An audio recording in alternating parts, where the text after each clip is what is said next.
ಹೂವು ಒಟ್ಟಾರೆ ಮಿನಿಮಮ್ ಅಂದ್ರೆ ಒಂದು ಮಳ ಅಲ್ಲ, ಮಳ ಲೆಕ್ಕ ಇಲ್ಲ. ಇವಾಗ ಒಂದು ಮಾರ್ಗೆ 100-130 ಮಿನಿಮಮ್ ಇದ್ರೆ ಇಲ್ಲಿ ಇದು 200-300ಗಿಂತ ಯಾವ್ದು ಕಡಿಮೆ ಇಲ್ಲ.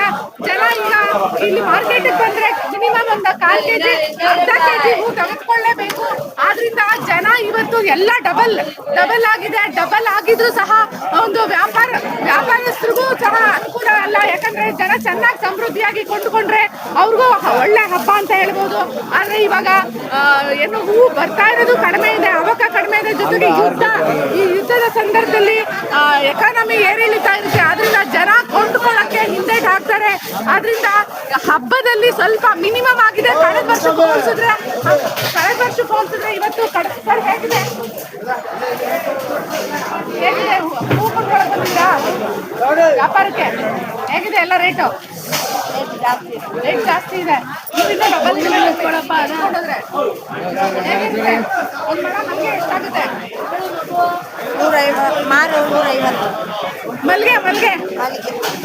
ಮಲ್ಲಿಗೆ ಒಂದು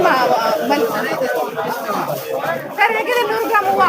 100 ಗ್ರಾಮ್ ಹೂವು ಕಾಲ್ ಕೆಜಿ 100 ರೂಪಾಯಿ. 100 ರೂಪಾಯಿ ಕಾಲ್ ಕೆಜಿ. ಕಾಲ್ ಕೆಜಿ 100 ರೂಪಾಯಿ ಇದೆ. ಅಂದ್ರೆ ಇದನ್ನ ತೆಗೆದುಕೊಂಡೋಗಿ ಮಾರಿದ್ರೆ ಎಷ್ಟು ರೂಪಾಯಿ ಒಂದು ಮಳ ಕೊಡ್ತೀರಾ ಮನೆಗ? ಅಂದ್ರೆ ತೆಗೆದುಕೊಂಡೋಗಿ ಕಟ್ಟಿ ಮಾರೋರು ಇದನ್ನ ಇನ್ನೂ ಜಾಸ್ತಿ ಇರ್ತಾರೆ. ಆದ್ರಿಂದ ಮಲ್ಲಿಗೆ ಹೂವು ಎಲ್ಲ ಹೂವುಗಳು ಜಾಸ್ತಿ ಬೆಲೆ ಆಗಿದೆ, ತುಟ್ಟಿ ಆಗಿದೆ ಬೆಲೆ. ಇದರಿಂದ ಏನು ಮಾರ್ಕೆಟ್ ಇವಾಗ ಒಂದಷ್ಟು 11 ಗಂಟೆ ಟೈಮ್ಗೆ ಈಗ ಸುಮಾರು 10:15 ಆಗಿದೆ. 10:15 ಟೈಮ್ಗೆ ಸ್ವಲ್ಪ ಬಿರುಸಾಗಿದೆ. ನೋಡ್ತಾ ಇದ್ದೀರಾ, ವ್ಯಾಪಾರಿಗಳು ಜಾಸ್ತಿ ಜನ ಇದ್ದಾರೆ ಕುಟುಂಬದವರು ಜಾಸ್ತಿಗಿಂತ. ಕನಕಾಂಬರ ಹೇಗಿದೆ ಸರ್? ಕನಕಾಂಬರ ಹೇಗಿದೆ? 100 ಗ್ರಾಮ್ 40. 1 KG KG 400. ಈ ರೀತಿ ಹೂವಿನ ಬೆಲೆ ಇದೆ. ಒಟ್ಟಾರೆ ನಾಳೆ ಹೊಸ ವರ್ಷದಲ್ಲಿ ಹೂವನ್ನ ಹಾಕಿ ಪೂಜೆ ಮಾಡಬೇಕು, ಬೇವು ಬೆಲ್ಲ ಸದಿಬೇಕು.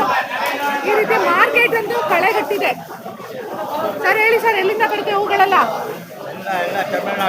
ತಮಿಳ್ನಾಡಿಂದ. ಕಾಸ್ಟ್ಲಿ ಆಗಿದೆಯಾ ಎಲ್ಲ? ರೆಗ್ಯುಲರ್ ಜನ ತಗೋತಾ ಇಲ್ವಾ? ಯಾಕೆ? ಕಾರಣ ಏನು? ಸರಕು ಜಾಸ್ತಿ ಬಂದ್ಬಿಟ್ಟಿದೆ ಅಂತನಾ? ಅಥವಾ ಯುದ್ಧ ಆಗಿದೆ, ಜನ ದುಡ್ಡು ಖರ್ಚು ಮಾಡ್ತಾ ಇಲ್ವಾ?